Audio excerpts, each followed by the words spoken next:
Good morning, everyone, and welcome back to Away and Awake. My name's Jordan, and I've got a few minutes before work. I thought I'd just throw out a quick observation or quick idea that I've had before.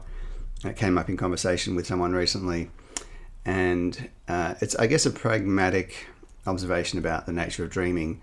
I think in the dream community, so much of the conversation is focused on dream interpretation, and I personally don't really jive with that very well. But regardless of whether you do, I think it's still interesting to make some more grounded observations about what things we could say about dreams. And one idea that I've had is that you may be aware that in mathematics there's a concept of multidimensional mathematics, that is higher dimensional mathematics. This being mathematics that involves more dimensions than the kind of 3 or 4 that we are usually familiar with in common parlance. And it's not spooky, it's just a different kind of definition of the word dimension in effect.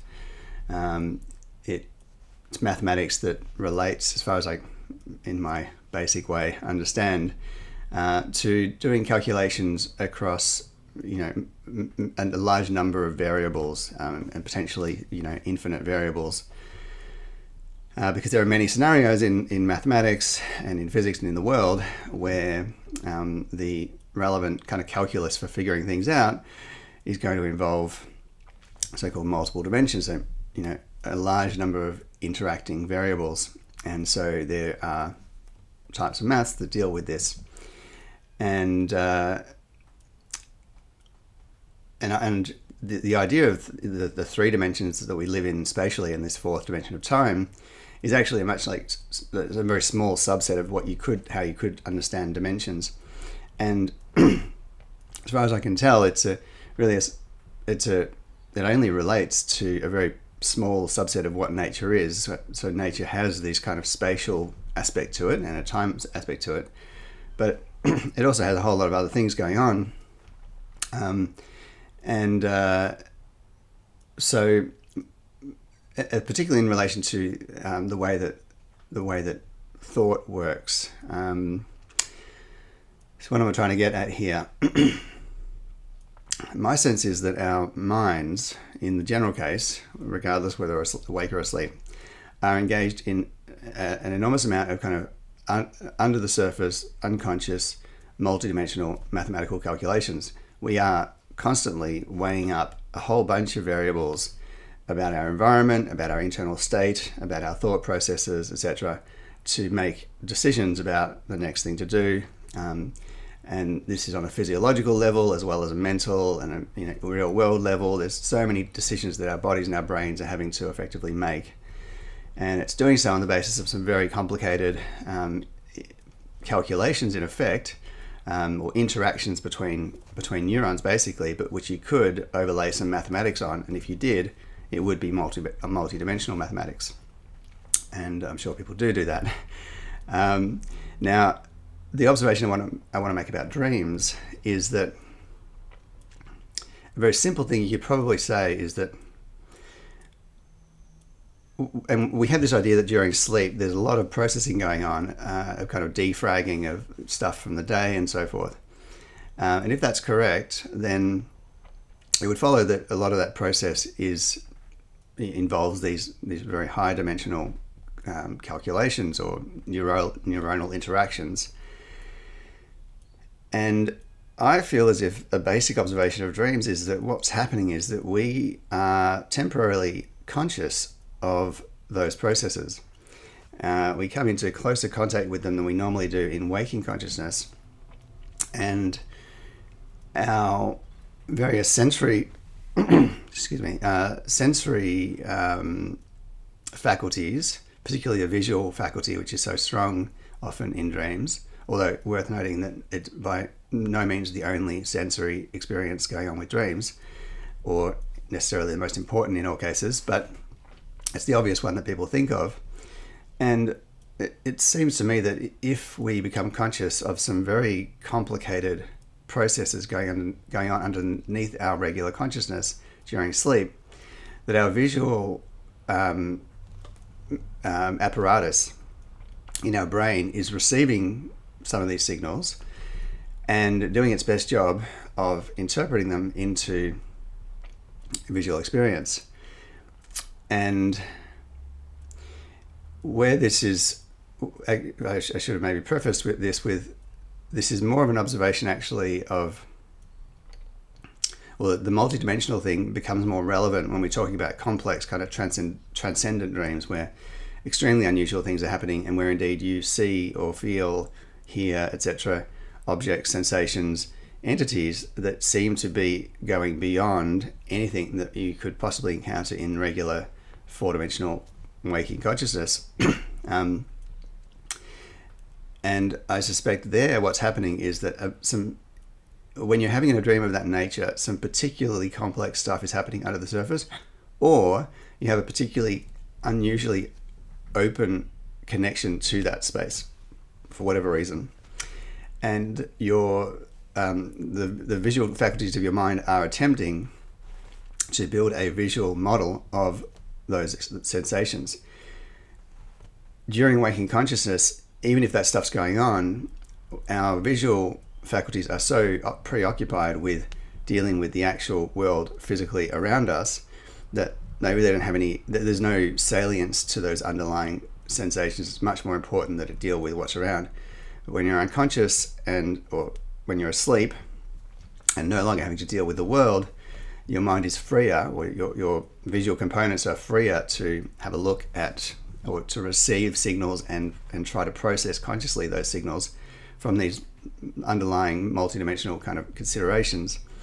And so it could be some combination of being more open to that and there actually being something more complex going on in these complicated dreams. And my initial thought was, well, so all that's happening then is that these kind of sensations, I mean, let's take a simple example of actually literally encountering a physically six-dimensional object in your dream. And this kind of thing has happened to me, and you can tell without any reflection that what I'm looking at here is six-dimensional, or certainly more than three-dimensional. I have no idea what that means, and it's blowing my mind. And that could be explained simply as the visual cortex kind of wigging out around the complexity of what it's trying to translate into visual content, and hence producing sensations that we're very unfamiliar with. But then I was thinking, and this is kind of what prompted this video, that the idea of wigging out may not be quite fair to say, because it could be that simply, visualizing a six-dimensional object is actually perfectly natural. It's just that it very rarely happens because in waking consciousness we are dealing primarily with a three-dimensional environmental space around us, which gets all of the attention as it needs to.